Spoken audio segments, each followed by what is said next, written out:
Hi everyone, this is a no boss turn run and also a 0 turn run on actually chapter 7.1 in DFFOO Global. This team is also particularly effective because it actually ignores virtually every mechanic that are on this stage, and I'll go more into that as the video progresses. Firstly, here we have Leila with a Warrior of Light LD call, and Leila is used here because Kefka will always start the fight with Light of Judgment, and Light of Judgment can actually be evaded. So what will happen every single time without fail is that Leila will dodge the Light of Judgment at the very start and will trigger her counter attack orders. I then use the Warrior of Light LD call and then her EX on Kefka to end her turn. The next turn will be Laguna, and I have Laguna set the Kurasame LD call, and then I end the turn using Laguna's BT+. Now of important note is that the turns that Leila and Laguna and Terra takes at the start will not increase the turn count because they are under Leila's counter attack orders, and the turns there are always free turns.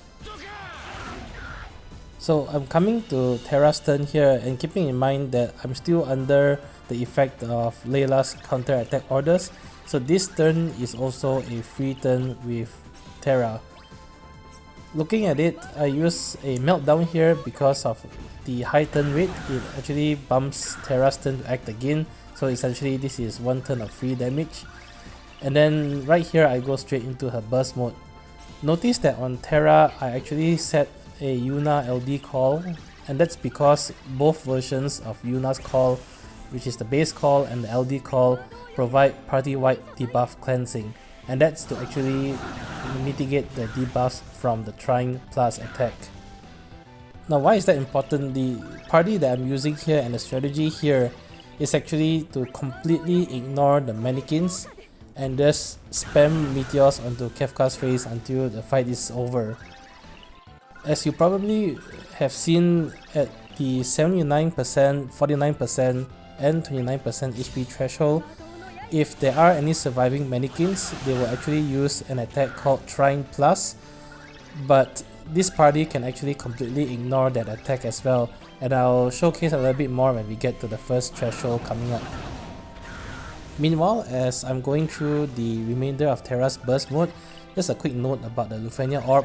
If you are using Terra here, you can completely ignore the Lufenia Orb because the Magicite stacks on Terra's overhead also counts as a 5 stacking effect that will be able to uptick the orb, and the stacks will never go below 5 stacks anyway, so the orb is never an issue.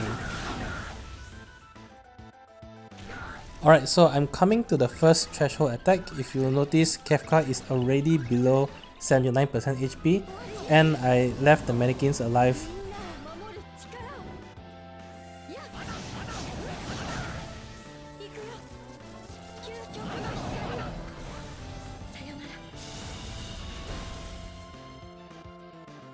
So coming to the first threshold attack at 79%, Kefka will order the mannequins to use Trine Plus, and Trine Plus actually completely ignores target lock. It targets a single character at random and will deal HP damage only, and will also inflict blind and HP attack disable. The HP damage component of the attack is completely mitigated by the Warrior of Light LD call, and because that attack does not do any brave damage, it also means the Warrior of Light LD call will never go away essentially. But what about the debuffs? So that's where the Yuna call comes in. So if you realize, I did use Yuna's base call here to remove the first layer of debuffs from the Trine Plus attack. Right after that though, Kefka will resummon a pair of new mannequins, but again, you can completely ignore the mannequins. They really won't do anything, and because Terra is turn hogging here, both Kefka and the mannequins will never get a single turn the entire fight. So from this point onwards, all I'm doing is chaining LD into meteors, and because Terra's LD provides her a bunch of free turns, the turn count will always remain at 0, so long as I refresh her LD buff while the buff is still at minimum of 1 stack remaining.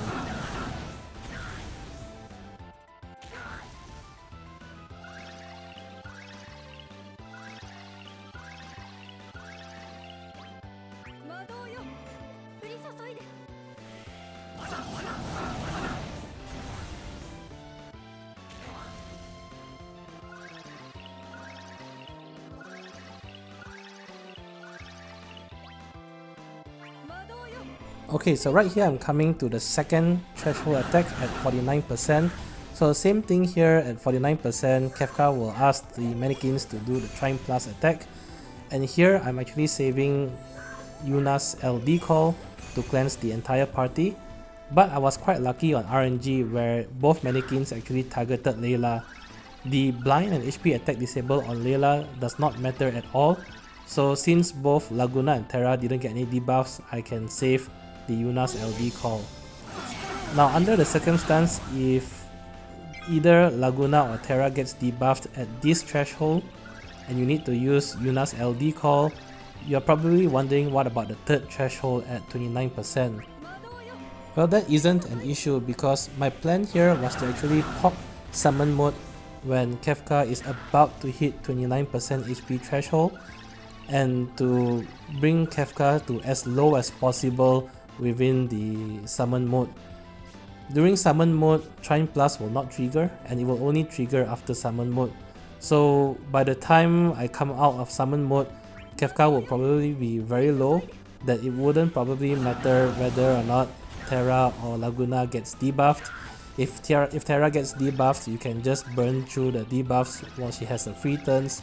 And if Laguna gets debuffed, all it matters is that his Desperado will miss. But that wouldn't matter at that late in the fight. Coming back to the fight here, just quickly you realize that I actually used Terra's LD right when her LD buff still has 2 more turns remaining, and that's because the Warrior of Light shield on Terra is about to expire. I use the LD because the LD extends the Warrior of Light's shield by another 2 turns, and then right here I use Terra's PT Plus to quickly bring Kefka below 29% while the Warrior of Light shield is still up on Terra. So this is the final threshold attack, and again it doesn't matter because the Warrior of Light shield will always ensure that you take 0 HP damage, and the debuffs right here you can easily cleanse with the Yuna LD call.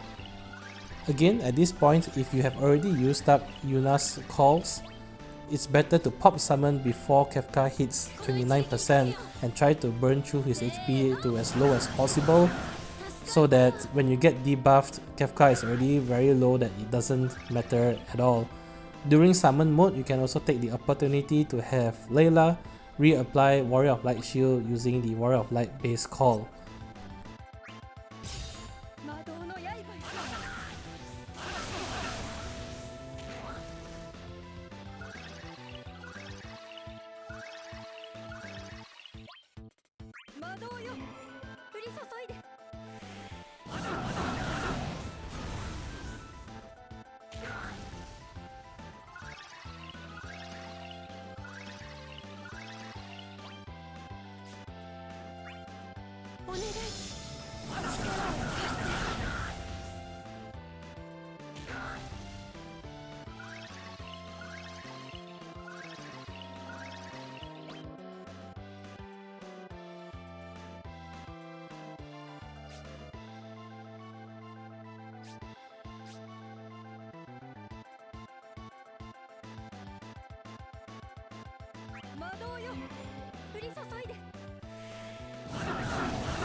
Now at 9% HP, Kefka will actually use Light of Judgment again, but it doesn't matter actually.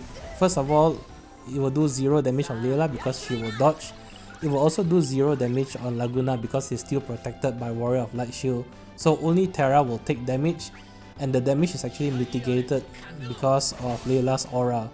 And Leila will also heal Terra with her counter attack orders, and as you can see, the damage that you take from the Light of Judgment here is virtually negligible. And in fact, it actually goes in your favor because you get 1 free turn with Leila to add a little bit of damage in the mix. So that's it, I'm just spamming Meteor on Kefka until he's dead. Because I got lucky on the second threshold attack, I didn't actually have to pop my summon, and I also didn't actually have to use the Garnet Friend support as well.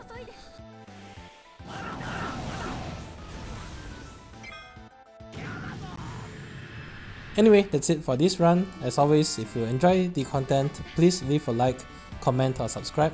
It really helps a lot. Till then, I'll see you guys in the next Lufenia fight. Bye!